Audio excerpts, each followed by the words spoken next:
अगर आपने किसी इंसान के लिए अपना फ्यूचर, अपना करियर, अपने फाइनेंसेस सब कुछ दांव पे लगा दिया और आप बाद में आपको पता लगा कि वो इंसान आपको चीट कर रहा है, वो इंसान आपको धोखा दे रहा है, उसका कहीं अफेयर चल रहा है और वो भी टेम्परेरी नहीं, बहुत लंबे टाइम से।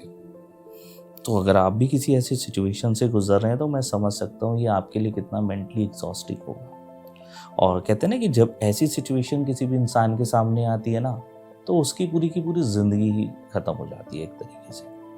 वो उसको समझ ही नहीं आता कि किस पे ट्रस्ट करे और किस पे ट्रस्ट नहीं करे। क्योंकि हम किसी भी रिश्ते में जाते हैं तो रिश्ते की जो फाउंडेशन होती है वो ट्रस्ट ही तो होता है। अगर वो ट्रस्ट ही नहीं रहेगा उस रिश्ते के अंदर तो वो रिश्ता कैसे बचेगा। और मान लीजिए अगर आप नॉर्मल रिलेशनशिप के अंदर होते हैं तो आप उस रिलेशनशिप को ब्रेक कर लोगे, लेकिन अगर आप मैरिज में हो गए, आपकी फैमिली है, आपका बच्चा है, तब तो ये सिचुएशन आपके लिए और डिज़ास्टरस हो जाती है।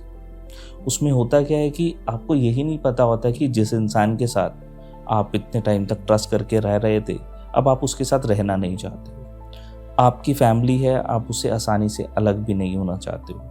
आपने अपनी ज़िंदगी के अपने करियर को भी सेक्रीफाइस कर दिया। अब आपकी फाइनेंशियली जो स्टेबिलिटी, इंडिपेंडेंटली जो ज़िंदगी होनी चाहिए वो उस लेवल पे भी नहीं है। Now you are dependent as well. और अगर आप डिपेंडेंट नहीं भी हो तो भी आप उस सिचुएशन में हो कि अब करें क्या। तो अगर आप भी किसी ऐसी सिचुएशन से गुजर रहे हैं ना, तो मेरा रिकमेंडेशन यही होगा कि आपको कोई भी काउंसलर है, कोई भी थेरेपिस्ट है, या अपनी फैमिली के अंदर आप डिस्कस करिए। अपने जो भी नॉन सर्कल है, जो मैच्योर पर्सन हो, वो कि ना किसी बायसेस के आपको सही सलाह दे पाए, तो आपको उनसे सलाह लेके ही फर्दर स्टेप लेना चाहिए।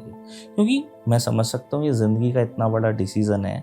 आप उस मेंटल स्टेट में होंगे जहाँ पे आप बिल्कुल परफेक्टली डिसीज़न नहीं ले सकते हैं। तो कहीं ना कहीं आपको एक हेल्प लेके आप इस सिचुएशन से कैसे डील किया जाए उसको आगे बढ़ा जा सकता है।